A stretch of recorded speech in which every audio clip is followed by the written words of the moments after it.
Hello and welcome to Lakay Visionaries. This is Kathleen and you're invited to join me on my journey into real estate investing.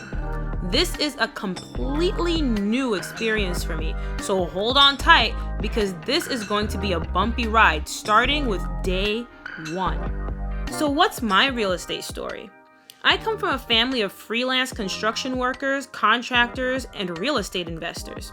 In fact, I spent the majority of my childhood raised in an inner-city total rehab home that was originally bought at auction by my family. What do I mean by total rehab?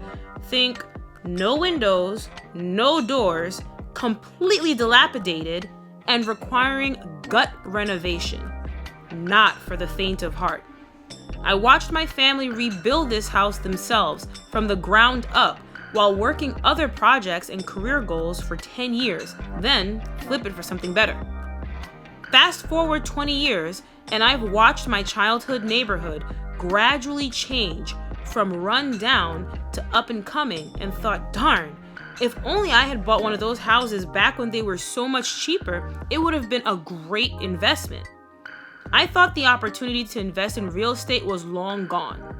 Until I got a much needed coaxing from a not so unexpected source. Hamilton is an experienced contractor, real estate investor, and one of my favorite uncles. His push came just when I started pushing myself to learn more about investing. I took the plunge and drove 2 hours down to a hotel in his city to meet with him for a crash course in real estate investing. And yes, we kept our masks on for the hours-long meeting.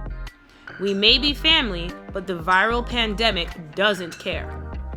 Once I made it clear that I'm interested in starting my journey with wholesale real estate or flipping houses, we dove right into topics that included target area, price range for my first purchase, renovation costs, after repair value or ARV, the different ways to finance a purchase, and navigating one's relationship with realtors. My head was spinning by the end, but after he left, all the new concepts and language made me super excited to start viewing properties the next day. I chose my uncle's hometown as the target area for my first deal because not only is it a hot market, it is also convenient for me in a couple of ways.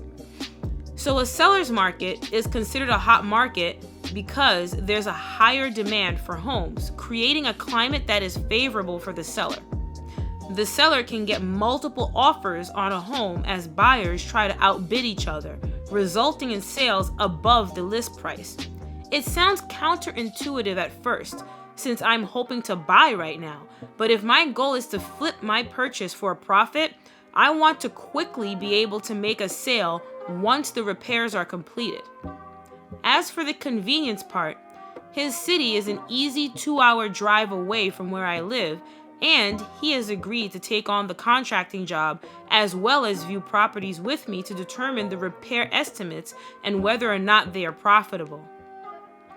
Before our appointment with the realtor, I had to conquer my first challenge, wash day. I was overdue for a wash and deep conditioning of my happily nappily 4C hair. For over a year now, my go-to natural hair care products have been from Creole Essence. No, I don't get a dime to promote their brand. I just genuinely love their products. I mean, what's not to love? A socially and environmentally conscious hair care line created by a fellow Haitian American woman and infused with the l'huile masquetie or Haitian black castor oil that I grew up with. I'm all in. After 2 rounds of shampooing, I apply a generous amount of conditioner, love the slip, and detangle with a large comb as I rinse it all out.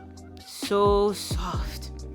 When it's time for my monthly deep conditioning, however, I part my hair into 4 to 5 sections, apply the deep conditioning hair mask to each section, and braid them into large plaits. This leads me to the day's challenge. How do I keep deep conditioning my hair for my usual several hours without looking crazy on the go? Layers. I start with the plastic shower cap. The retained heat and moisture will allow the conditioner to really penetrate. Next up, my handy little bonnet. But I don't want to look like I rolled out of bed, so I add a colorful headband to match the day's outfit. Now I'm ready to get out there and conquer the world of real estate. My first stop is to meet with Hamilton at one of his renovation sites. It's a small property similar to what I will be looking for.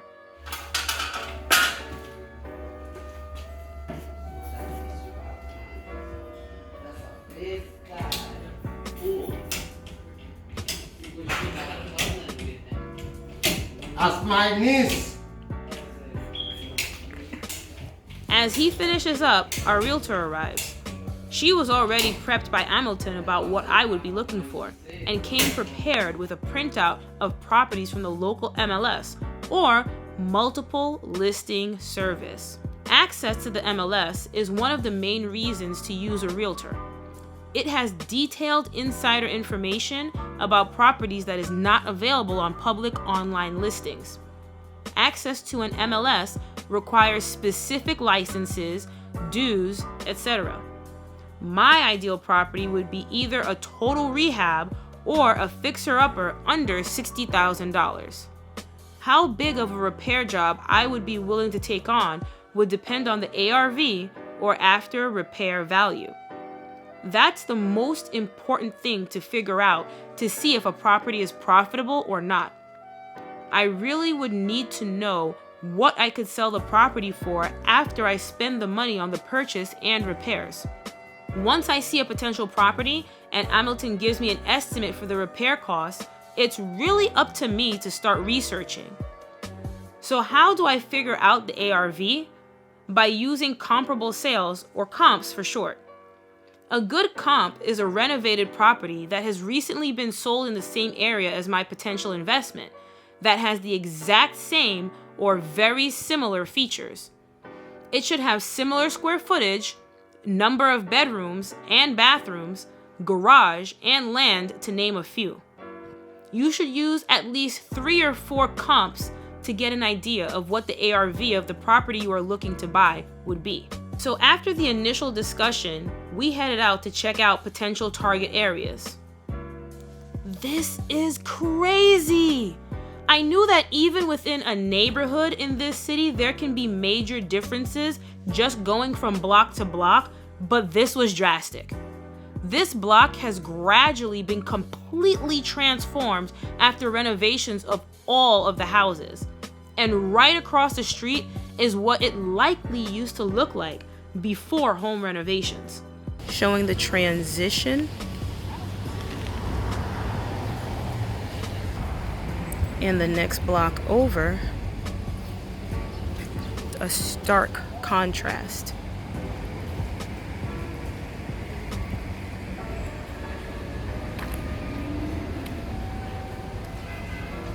Let's check out one of the recently purchased investment properties over here. Once the old furniture has been cleared out, a lot of work will need to be done if this property is to have the same appearance and ARV as the newly remodeled homes on the previous block. Tear down the walls and install new sheetrock, new wood floors, completely redo the entire kitchen. Let's check out the basement.